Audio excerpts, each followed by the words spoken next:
Lecture quotidienne de la Bible. Jour 46. Ancien Testament. Exodus 17, Exodus 18. Toute l'assemblée des enfants d'Israël partit du désert de Sin, selon les marches que l'Éternel leur avait ordonnées, et ils campèrent à Réphidim, où le peuple ne trouva point d'eau à boire. Alors le peuple chercha querelle à Moïse. Ils dirent, « Donnez-nous de l'eau à boire. » Moïse leur répondit, « Pourquoi me cherchez-vous querelle ?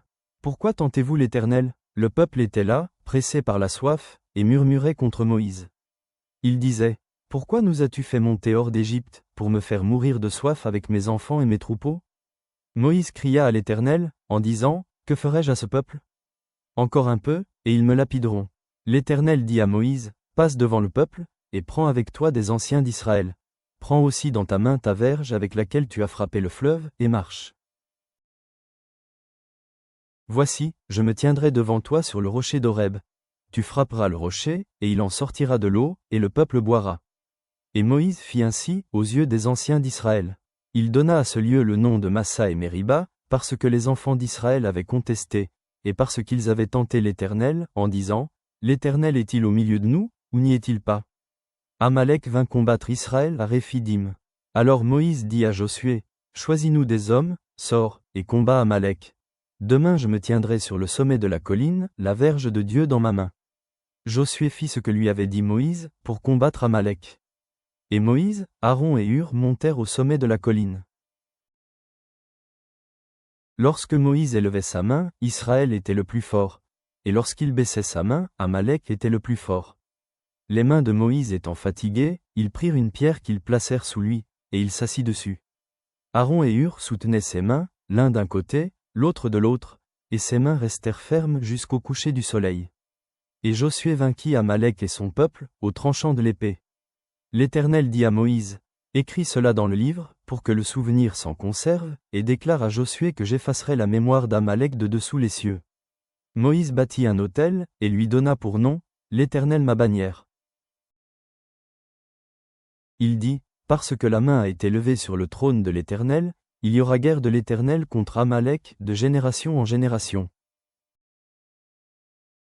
Jéthro, sacrificateur de Madian, beau-père de Moïse, apprit tout ce que Dieu avait fait en faveur de Moïse et d'Israël, son peuple. Il apprit que l'Éternel avait fait sortir Israël d'Égypte. Jéthro, beau-père de Moïse, prit Séphora, femme de Moïse, qui avait été renvoyée. Il prit aussi les deux fils de Séphora. L'un se nommait Gershom, car Moïse avait dit, « J'habite un pays étranger », l'autre se nommait Eliezer, car il avait dit, « Le Dieu de mon père m'a secouru, et il m'a délivré de l'épée de Pharaon. » Jéthro, beau-père de Moïse, avec les fils et la femme de Moïse, vint au désert où il campait, à la montagne de Dieu. Il fit dire à Moïse, « Moi, ton beau-père Jéthro, je viens vers toi, avec ta femme et ses deux fils. » Moïse sortit au-devant de son beau-père, il se prosterna, et il le baisa. Ils s'informèrent réciproquement de leur santé, et ils entrèrent dans la tente de Moïse. Moïse raconta à son beau-père tout ce que l'Éternel avait fait à Pharaon et à l'Égypte à cause d'Israël, toutes les souffrances qui leur étaient survenues en chemin, et comment l'Éternel les avait délivrés. Jéthro se réjouit de tout le bien que l'Éternel avait fait à Israël, et de ce qu'il l'avait délivré de la main des Égyptiens. Et Jéthro dit, « Béni soit l'Éternel, qui vous a délivré de la main des Égyptiens et de la main de Pharaon, qui a délivré le peuple de la main des Égyptiens. Je reconnais maintenant que l'Éternel est plus grand que tous les dieux, car la méchanceté des Égyptiens est retombée sur eux. » Jéthro, beau-père de Moïse, offrit à Dieu un holocauste et des sacrifices. Aaron et tous les anciens d'Israël vinrent participer au repas avec le beau-père de Moïse, en présence de Dieu. Le lendemain, Moïse s'assit pour juger le peuple, et le peuple se tint devant lui depuis le matin jusqu'au soir. Le beau-père de Moïse vit tout ce qu'il faisait pour le peuple, et il dit, « Que fais-tu là avec ce peuple ? Pourquoi sièges-tu seul, et tout le peuple se tient-il devant toi, depuis le matin jusqu'au soir ?» Moïse répondit à son beau-père, « C'est que le peuple vient à moi pour consulter Dieu. Quand ils ont quelque affaire, ils viennent à moi. Je prononce entre eux, et je fais connaître les ordonnances de Dieu et ses lois. » Le beau-père de Moïse lui dit, « Ce que tu fais n'est pas bien. Tu t'épuiseras toi-même, et tu épuiseras ce peuple qui est avec toi. Car la chose est au-dessus de tes forces, tu ne pourras pas y suffire seul. Maintenant écoute ma voix. Je vais te donner un conseil, et que Dieu soit avec toi. Sois l'interprète du peuple auprès de Dieu, et porte les affaires devant Dieu. Enseigne-leur les ordonnances et les lois, et fais-leur connaître le chemin qu'ils doivent suivre, et ce qu'ils doivent faire. Choisis parmi tout le peuple des hommes capables, craignant Dieu, des hommes intègres, ennemis de la cupidité, établis-les sur eux comme chefs de 1000, chefs de 100, chefs de 50 et chefs de 10. Qu'ils jugent le peuple en tout temps, qu'ils portent devant toi toutes les affaires importantes, et qu'ils prononcent eux-mêmes sur les petites causes.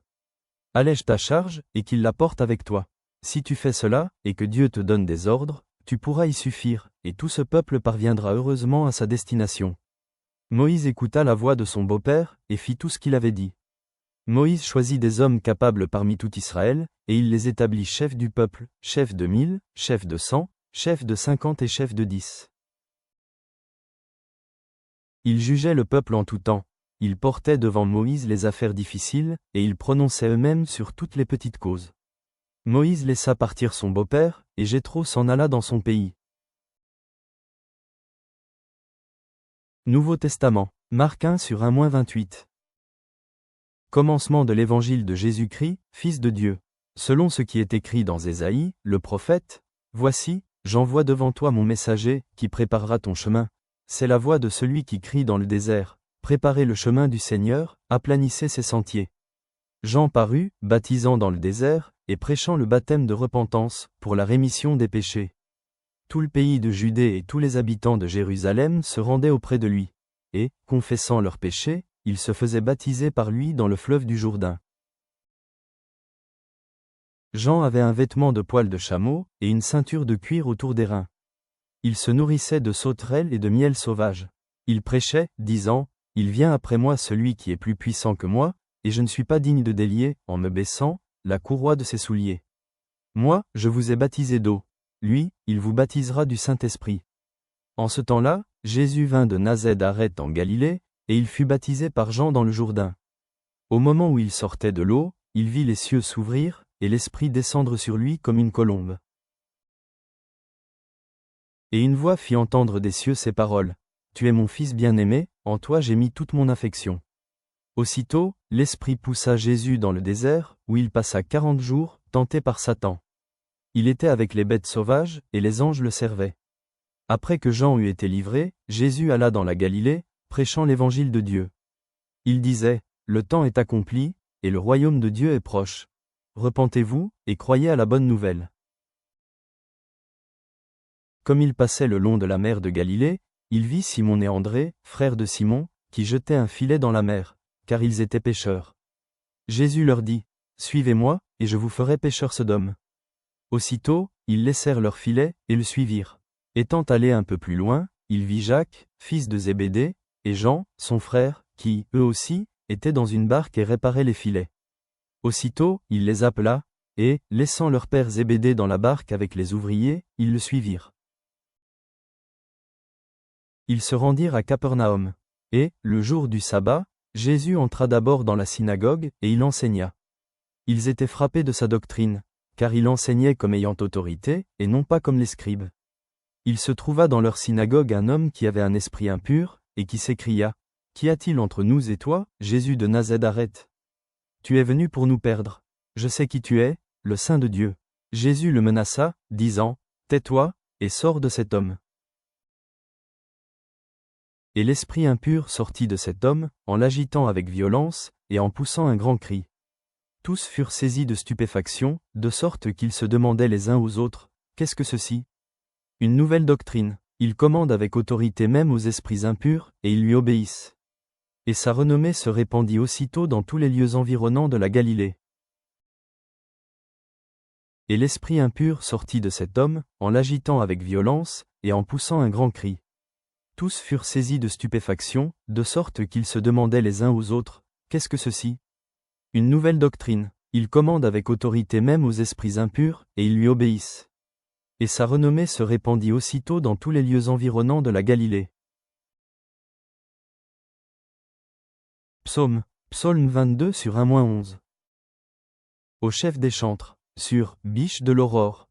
Psaume de David. Mon Dieu, pourquoi m'as-tu abandonné, et t'éloignes-tu sans me secourir, sans écouter mes plaintes? Mon Dieu, Je crie le jour, et tu ne réponds pas. La nuit, et je n'ai point de repos. Pourtant tu es le Saint, tu sièges au milieu des louanges d'Israël. En toi se confiaient nos pères, ils se confiaient, et tu les délivrais. Ils criaient à toi, et ils étaient sauvés. Ils se confiaient en toi, et ils n'étaient point confus. Et moi, je suis un ver et non un homme, l'opprobre des hommes et le méprisé du peuple. Tous ceux qui me voient se moquent de moi, ils ouvrent la bouche, secouent la tête. Recommande-toi à l'Éternel. L'Éternel le sauvera, il le délivrera, puisqu'il l'aime. Oui, tu m'as fait sortir du sein maternel, tu m'as mis en sûreté sur les mamelles de ma mère.